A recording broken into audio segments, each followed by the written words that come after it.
อาเลบเลยเขาอาเลบเราได้อาเลบก็คือน้องเมียพี่น้องทางน้องเมียเนาะเอากันได้เลยโอ้ต้องใส่นั่นก่อนเอาทั้งทั้งน้องเลยก็มีได้แสดงว่าพ่อเฒ่าเจ้านี่เอาเมีย2 คนบ่2 คน ก็มักน้องก็มักเนาะบัดนี้เนาะ เรียกผู้ใดใจก็เจ็บอีแม่เพิ่นว่าลูกสาวลาเขาดองแพงได้จะเอาได้บ่ชาวละยังออกไปหันแบบนี้เด้อพี่น้องวิธีนึ่งข้าวชนเผาโตย สาวตุ้มสาวโตเนาะสาวโตคุณสวยตุ่มละบ้านนั่นคน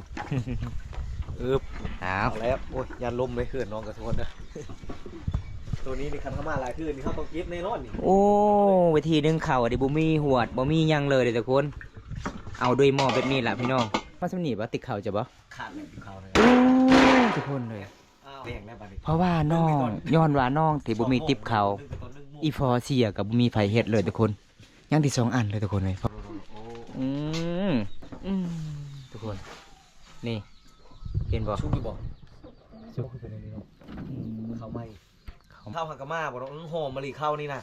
ข้าวไหม้เนาะต้องหอมตัวเลยทุกคนเข้ากับบรรยากาศเลยนี่ผู้ชาวก็งามๆคนงามเด้คณะบ่เคยจับนี่จับบ่ได้เด้มันห่อนเด้แต่ผู้สาวเบิ่งนี่ขนาดยกที่พุ่นแล้วก็จับขึ้นเลยสุดยอดเลยทุกคนเก่งแล้ว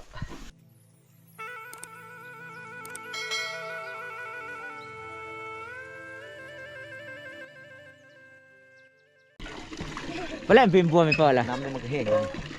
แต่หม้อพิมพ์ปะเนี่ยปะยินโลโอ้ยินโลไปบายพ่อยแม่ออกให้เลยเด้อทุกคนภาษาชนเผ่าโต้ยเลยทุกคนต่างกับภาษาเผ่ามังกรเลยเผ่ามังกรเผ่าดีค่อยได้อยู่แต่ว่าภาษาเผ่าโต้ยเอาเนี่ยเผ่าโต้ยอยู่แต่ว่าโม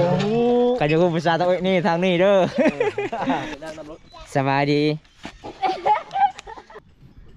em màทำมือกันนะem màทำงานเยอะก็กูเหรอนี่ทุกคนสาวเผาเตาอ้อยเขตชนบทหมู่บ้านนี่ทุกคนเห็นแล้วกะสาวลาวกะสวยแบบธรรมศาสตร์เลยพี่น้องเมื่อนี้มาตามติดวิถีชีวิตสาวลาวเฮือนสันวันซองน้องยุใส่ทุกคนเห็นแล้วกันแบบนี้นะทุกคนมาเยี่ยมมายามถึงเงินถึงศาลเลยหน้าบ่ไอ้หน้าบ่วันวันหน้าแห้งเลยทุกคนพิงไฟบรรยากาศยามตอนเที่ยงพี่น้องเลยนี่ละพี่น้องไก่สีฮอนาหมู่บ้านนี้ติดกับตีนภูเขาหรือว่าภูเขาโค้งสุนเผาต่ออ้อย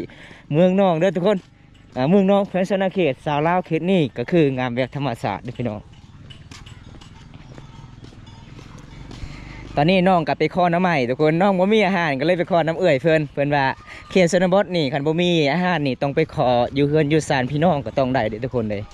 น้องหิวข้าวหิวน้ำความตาก็เดินทางมาที่เบื้องนองคือว่าบ่ได้พอสาวลาวก็เลยบ่ได้ซื้ออาหารมาทุกคนตามมาดุงไหมนะอันนี้มันเฮือนน้องแล้วทุกคนหอดเฮือนน้องแล้วทุกคนเลยเพราะว่าบอมตาเคยมาตอนนั้นก็คือเฮือนหลังนี้ทุกคนอันนี้จะเป็นลานของบอมตาเอาผัวเฮือนหลังนี้ทุกคนเลยเพราะว่าบอมตาก็มาเยี่ยมมายามสาวตูบอ่ะโตเนาะอ๋ออายุ15 ปีเป็นว่ายังโสดเด้อทุกคนเลย ถ้าพอได้มักก็จีบมาได้ถึงหมู่บ้านนี้เลยแต่ตอนนี้น้องว่าบ่มีอาหารกินแล้ว กินแต่อาบังก็คือน้ำไม้เด้อทุกคนต้องถามผู้ใดเนาะอีแม่ปะอีแม่ไปใส่ไปลิ้นแล้วอ๋อสาวลาวคิดนี่ก็คือบริทากระเปงเลยงามเนาะเจ้าเนาะ ไปขึ้นเฮือนเจ้านะย่างค่อยบ่เนาะกลุ่มดอกวัดเคยกลุ่มผู้ชาวตั้งกระดานดำสาวโต๊ะตั้งกระดานดำไม่อ้ายตัวอ้ายไหมอยู่จะคนเพื่อนเจ้านี่นะเอาเมียหมดเลยเอาเมียหมดเลยบอลไอ้แล้วนอนเล่นตัวนี้ไหมจ๊ะแม่ดูเพื่อนพวกบ่เพื่อนเขาก็ตอนนี้ก็มาเยี่ยมมายามน้องทุกเพื่อนถึงศาลทุกคนเพื่อนของน้องประมาณเท่านี้ทุกคนเลยเห็นว่าพี่น้องสาวลาวเขตนี่ก็หลายๆคนก็บางคนก็มีเฮือนใหญ่บางคนก็มีเฮือนน้อยแต่น้องคนนี้ก็ใจดีทุกคนเลยเพราะว่าบอมตาดีพอตอนแรกๆน้องกับบอกพี่คุยให้มาเยี่ยมมายามถึงเฮือนถึงศาลได้พี่น้องบอลนั่นนะเฮือนบอลไอ้นอนไปบอกจะนอนอยู่ใส่น้องจะนอนนะอยู่นี่ ห้องนอนเจ้าบ่ อันนี้ก่อนหน่อยแล้ว โอ้บ่มีฮอดผ้า แม่ ห่ม นอนใช่ ทุก จ้ะ คน นอนดูกันนี่ผมเป็นผู้ชายแล้วยังนอนน้ำแม่อยู่ มาตัวนั้นได้จ้ะมาตัวนั้นได้ห้องนั้นได้จ้ะ ตาย ไอ้อยู่ห้องกันเขาโกะใกล้กันโอ้ไปเลยคือ เออ แล้วก็อีกด้านห้องนึงอยู่ห้องนี้ บ่มีหันกินบ่น้อง บ่มี มีเขาเจ้าขายไก่บ่ไข่มีบ่ไข่มีบ่ บ่มี บ่มี นั่นถุยหนาวแต่ก็ได้โอ้ ชื่อเอา ไข่ไก่ได้บ่มีบ่ไข่ไก่บ่ไข่ไก่เขาเจ้าขายบ่ ให้ไปชื่อ บ่ บ่มี ตัวนึงเท่าไรเขาขายไก่เนี่ย เขาบ่ได้ขาย เขาขายเลี้ยงไก่เขาขายเลยแถวนี้นะ บ่มีห่านบ่อยู่บ้านเจ้าบ่มีบ่ห่านขายบ่ ฮิตย่างดี มี เจ้า แต่ พี่ เขา ย่าง บ่ ดี ขาย อ๋อเฉพาะไข่กับเขาเจ้าบ่ได้ขายเนาะขายแต่เครื่องดื่มขนมแม่นบ่น้องโอ้ทุกคนคือว่ามีบ่เขาเจ้าซื้อหรือว่าเขาเจ้าขายไข่หรือว่าไก่ก็สิซื้อให้น้องกินทุกคนเลย มีบ่ปลาอยู่หานนะ มี เฮ็ดหยังนะสตุบนึ่งข้าวบ่โอ้พี่ทวงเลย มันข้าวยามเที่ยงเด้อเฮ้ย แม่นบ่ ใช่ ตอนนี้2 โมงเลยเด้2โมง1 โมงแล้วเพราะว่าเฮือนน้องก็เข้าเบิด ไม้หม้อนึงข้าวคือเป็นอันนี้ คักเนาะหมอหุงข้าวแบบนี้เนาะ หม้อนึงข้าวนี่ต้มเมาส์ในข้าวนี่นึ่งบ่ บ่มีหวดเลยเด้ บ่มี บ่ได้ใส่หวดเลยเด้แบบนี้เลยเด้ มีตัวนั้นมีตัวนั้น อือ หนาวเจ็บ กุดจันราวเลย คันข้าวปลาคอดองนี่น่าจะคักกว่าเด้อทุกคนหมอแบบนี้เด้ส่วนลาวชมเผาตัวอ้อยก็คือเขาเจ้ากับเวลานึ่งข้าวนี่เขาเจ้าบ่ได้ใส่หวด หม้อตัวนี้เนี่ยมาแต่เวียดแต่เมืองนี่ชื่อแต่เวียดนี่หม้อเวียดมันข้าว โอ้ขยันหลายเด้อทุกคนสาวลาวเขต ออก นี่ มาอ ทุก ยู่ น้อง ในไข่แดงอยู่ในเฮือนมืดเลย ชนเผาตาอ้อยสา เจ็ ว ม ส เลย วย บน บ้าน นอก ป่า เจ็มเลยเช้านี่ สาวลาวเผาตาอ้อยนี่มีแต่คนสวยๆจุ๊บๆงามๆนี่พี่น้องเลย งามผู้คน แม่ เมียคอยก็งาม งามบ่มีเจ้าบ่ นอนแล้วเนาะงามเลยจังมากเนาะเอาได้เลยนี่เขาเอาได้เลย เอาได้บ่ เอาได้อาเล็บเขาอาเล็บเราได้ อาแลบก็คือน้องเมีย เออ พี่น้องทางน้องเมียเนาะ เอากันได้เลย โอ้ต้องใส่มันก่อน เอา เนาะ ทั้งทั้งน้องเลยก็มีได้ แสดงว่าพ่อเฒ่าเจ้านี่เอาเมีย2 คนบ่ 2 คน โอ้ เอาก็สิเอาช่องคือกัน เอาผู้นี้เลยเด้จะว่าเอาได้น้องเมีย ได้ นี่ เอาก็บ่ผิด เอื้อยก็มักน้องก็มักเนาะบัดนี้เนาะ เรียกผู้ใดใจก็เจ็บอีแม่เพิ่นว่าลูกสาวลาเขาดองแพงได้จะสิเอาได้บ่ ลูกชาวลาดิ เออแต่แบบนี้นะทุกคนหนึ่งข้าว คันแล้วโอ้แบบนี้เอาเนาะ ใส่กระมุงหรือว่าอยู่นี่บ่ อ๋อ พอแล้วมันชุกเลยก็ต้องได้งอกขึ้นเลยเด้ โอ้ทุกคนเลย มัดบ่ได้มัดบ่เดี๋ยวมันออกแต่หัน แบบนี้เด้อพี่น้องวิธีนึ่งข้าวชนเผาโตะอุ้ย สาวต้มสาวโตะเนาะสาวโตะคนสวย ตุ่มละบ้านนั่นคนอึบ อ้า เอา ว แล้วโอ้ยยันลมเลยขึ้นน้องกระโทนนะ ตัวนี้นี่คันเข้ามาหลายขึ้นนี่เขาต้องเก็บในนอนนี่ โอ้วิธีนึ่งข้าวอะดิบ่มีหวดบ่มีหยังเลยเด้อทุกคน เอาด้วยหม้อแบบนี้แหละพี่น้องเห็นบ่ นี่ไฟแห้งกะลีนี่ข้าวเดียวได้กิน แม่นไวขนาด โอ้โหน้อง เลย ย่างอย่างเด้อตัวนี้จะชุกข้าวเจ้า ความบ่30 นาทีป่ะ จักแล้ว น่าสิบ่ฮอดเนาะเพราะว่าค่อยเบิ่งเจ้านึ่งข้าวสูตรใหม่เด้ครั้งแรกเด้อที่ค่อยได้เห็นสูตรแบบนี้เด้ แก้แม่น น่าสิไวอยู่ข้าวสุกทุกคน ตา อันจะเอ้าให้มาอันจะ โปรอัน มันไกลแล้วเด้ ดังกว่าตะ ดังยม ตั้งแล้วเด้เด้ คือไปเกิดจะเนาะอุ้มจะอันนี้มาตักหนึ่ง ยังบ่เคยเห็นกินลูกชาวลาลูกชาวลาแล้วอันนี่น่ะกระรองแพงเลยลูกชาวลาเนาะจากร้านบอยเมะ ลอยลา ยังได้100 ล้านผู้โอ้โห โอ้อยู่ตารางอีกมาตอบ อันยังได้100 ล้านนี่ถอยแล้วนี่ น้ำหัดตูอีหนังหนีบ้างก่อน ลูกปลาโอ้ ไก่สิสุกเลยเนาะสตูมเนาะ โปรกบ โอ้ มาโอย ปืนซีด เอา แบบหนึ่งข้าวหุงข้าวแบบบริใส่หวดเลยทุกคน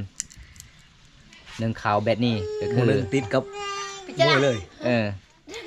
นี่ได้ยัง อ๋ออันนี้บ่ ทายเนี่ย นี่บ่ เออ เด้อหัวเด้อบ่เอาเก้ยหนักไม่ยังหนักอยู่นี่นะ เข้า ข้าวบ่โอ้ข้าวเย็นเด้อทุกคน ยัง น้องสิใส่อันนั้นเด้ข้าวเย็นเด้ สิโจ๊กเขาเย็นใช่ เออ อ๋อ โอ้ทุกคนเลยมาเยี่ยมมายามบอมตากับถามอีแม่เพิ่นอีพ่อบ่มีแต่ทุกคนน้องเป็นลูกกำพร้าเด้อพี่น้องเอ้ยเป็นครอบครัวที่ยากจนในชนบทหมู่บ้านนี้เห็นแล้วก็น่าสงสารน้องหลายได้แต่น้องก็ใจดี พี่บางใหญ่นั่นนั่นเลยบ่ใช่น่ะโกนบางใหญ่ในเฮ็ดชามโกนเลยล่ะเฮ็ดแต่ผม บ บ่ อ เลย กอิดไว้ เอาวิธีการบ่คือกันเด้อทุกคนเด้อวิธีการหนึ่งเข้ากัน มันต่างเนาะ มีใส่ข้าวเย็นตามหลังมุกไว้หั่น อืม จะไทยนอกจากลงลูกนาวไว้ครับฮะนี่ส่งเต้า นี่สาวโตกเบาว่าเอื้อยเพิ่นก็มาแล้ว ตอนนี้น้องก็สิมีป่าเด้อทุกคนมาเยี่ยมมายามเฮือนสารบ้านสองน้องก็เป็นลูกคำพร้าเด้อเพราะว่าหมู่บ้านนี้ก็ติดกับแคมป์เซลาน้องเขาเจ้าต่างบ้านก็เลยน้องมีป่า บ่เห็นมีดจำได้ ภาษาบ้านเจ้ามีดไปว่าจังใดอาโกะบ่โอ้มีดไปว่าอาโกะพี่น้องเอ้ย ภาษาตะโอ้ยมื้อละคำสองคำคันผู้ใดอยากได้มีเผาตะโอ้ย เห็นแล้วบ่อาโกะนะ ตะโอ้ยเด้อทุกคนเด้อ ฟ้าได้บ่ได้บ่ฟ้าบ่ พาบ่ได้ บ่ได้เนาะต้องอาโกะใส่เนาะ พาแล้ววันไหนก็พาน่ะบ่ตาโตพานะวันไหน อัปรา อาปรา ปลา มีดเด้ อาโก อาโกะโอ้ เละกู ปลาเด้อทุกคนเด้อ จะไปใส่หม่องบ่เนาะ ปลาจะดุ้ง โอ้ยพี่น้องเอ้ยเห็นแล้วก็สงสารน้องหลายได้น้องบ่มีพ่อมีแต่อีแม่แล้วก็อ้ายทุกคนเพื่อนสารบ้านสองน้องผ้าห่มนอนก็บ่มีทุกคนได้สงสารน้องหลายเลย ผ้าห่มผืนหนึ่งนอนกับ แม่ยังนอนกับแม่เด้อทุกคน เพราะว่ามีแต่ผ้าห่มผืนหนึ่งป้าไหนบอกป้าให้ยังนี่นะ เละอัปราเธอแล้วเอาเถอะอีม้อยตะละ ตามเจ้าโลดเห็ดอะไรก็เห็ดจะเป็นแม่คู่ แบบได้แซ่บเห็ดกินแบบนั้นเอาแดงตะ เอาล่อรอันไว้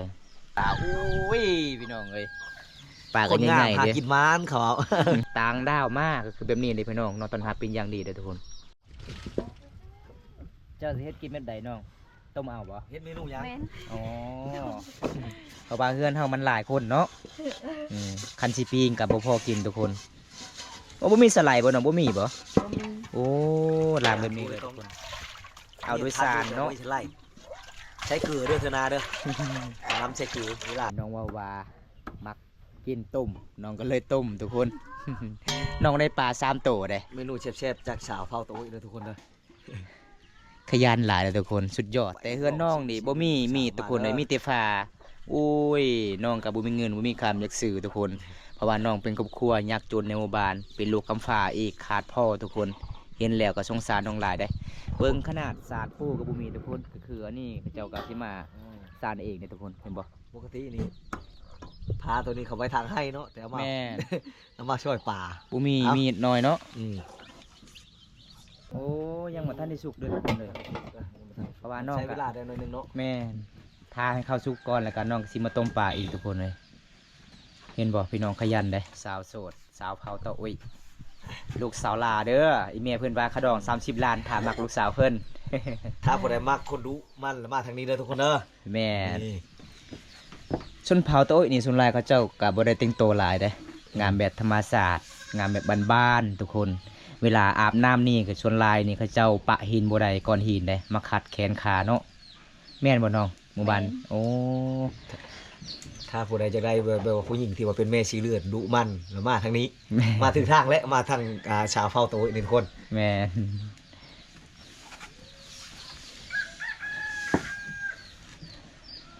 คันสิใส่หวด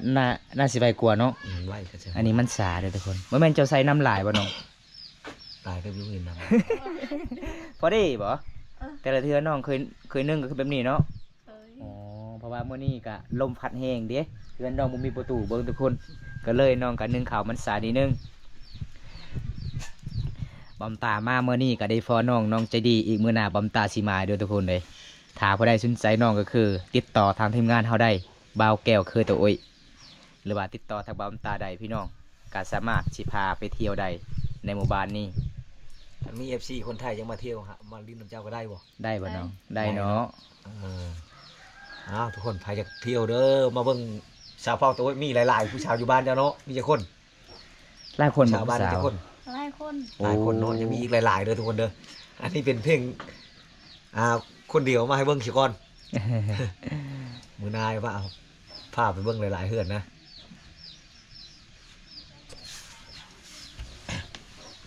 ไปดูนี่ เอา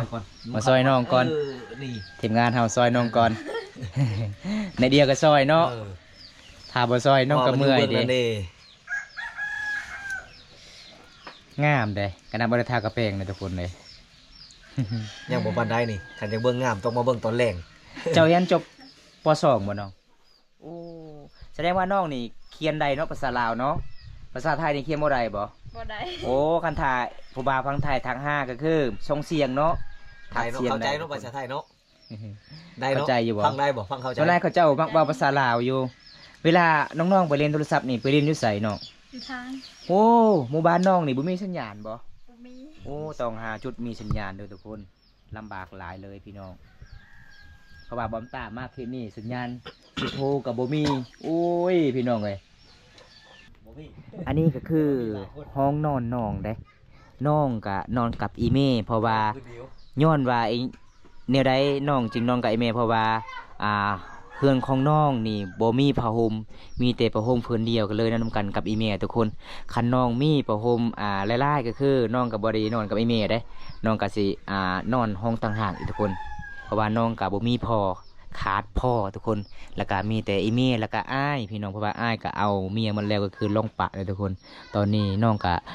ใช้ชีวิตกับอีเม่ทุกคนเลยเห็นแล้วก็สงสารน้องหลายเด้อทุกคนนี่อันนี้คือเขตชนบทสำหรับเขาเจ้าก็เอาไว้เครื่องคองอีหยังต่างๆก็คือแบบนี้ทุกคนอันนี้ก็คือเขาเจ้าก็กำลังสิตากข้าวคันฤดูหนาวก็คือเขาเจ้ามาตากจุดนี้ได้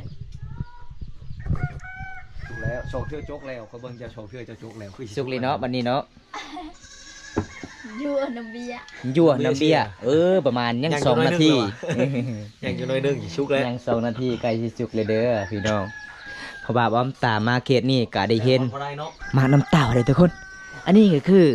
น้ำที่เฮากินเลยเขาเจ้าก็ยังมีมาน้ำเต่าเพราะว่าส่วนหลายก็จะเป็นหัวคอมันก็สิน้อยๆนึงเลยทุกคนเลยเวลาเฮากินมันก็เย็นสบายเลยทุกคนเห็นบ่เขาเจ้าก็มาเกียมไว้มาน้ำเต่าส่วนหลายจะเพียนหน้า กระตุกนี่ก็ส่วนน้อยเขาเจ้าใส่ส่วนหลายมาน้ำเต่าอันนี้คือเอ้ยไฟเพิ่น อยู่ท่าภูแก่แถวบ้าน ไม่ย่างเลยนะพักห้อมบ่โอ้ฮากามาแต่ให้เบื่อย ดู เรื่องจักสาร โอ้ทุกคนเลยเพราะว่าอยู่ให้นี่เฮาเฮ็ดให้เฮ็ดสวนนี่ปลูกข้าวปลูกฝักเนาะแล้วก็ปลูกยาสูบแน่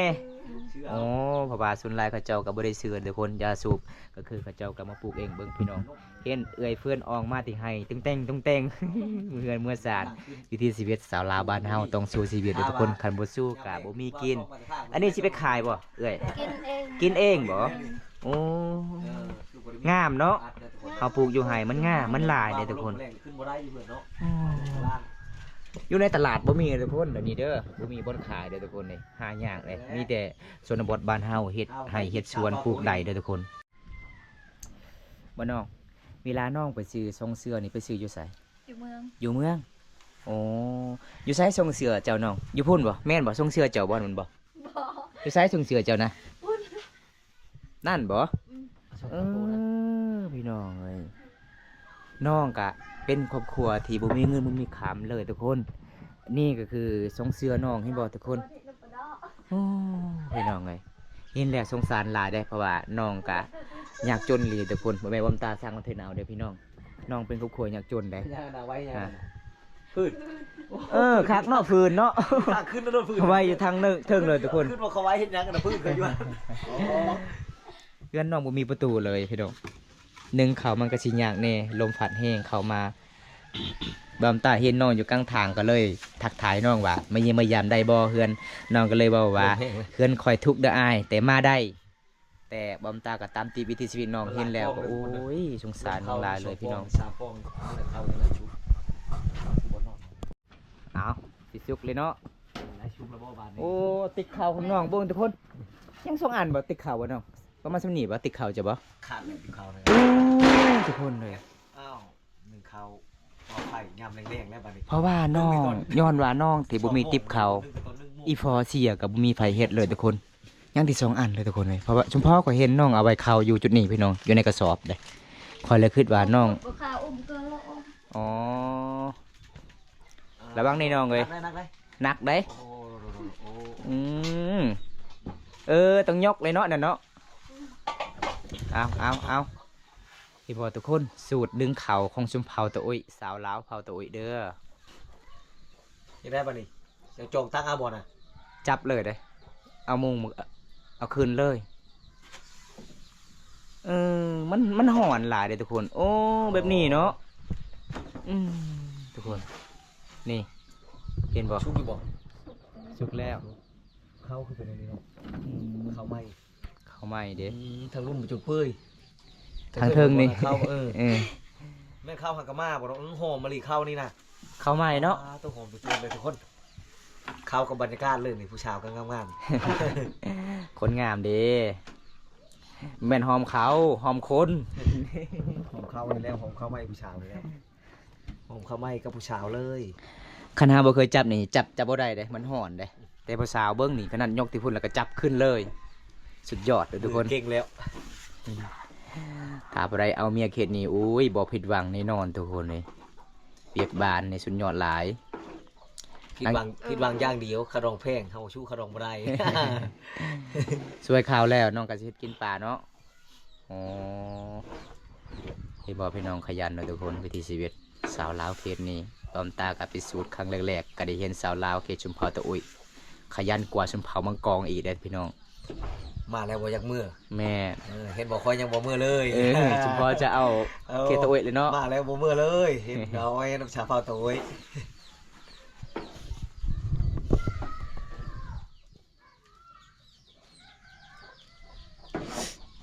หนาวแห้งเลยทุกคน ติบข้าว2ติบน้อยๆนะบัดนี้สิใช้ข้าวบัดนี้ เอาไว้จุดนี้เนาะ เอาอันนี้เลย เอาทุกคนผู้ใดใจดีก็ซื้อให้น้องติบข่าวเด้อทุกคนติบข่าวกันน้อยๆหน่อยเลยทุกคนเลยเพราะว่าเพื่อนน้องกับบุมีติบข่าวหลังจากแต่ไอพ่อเพิ่นเสียทุกคน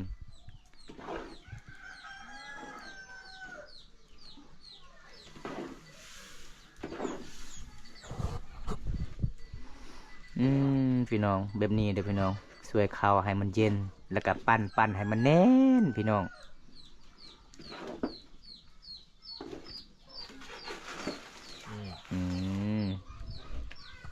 ใช่ตัวนี้คือบ่ให้มันติดกระโตกเนาะ แม่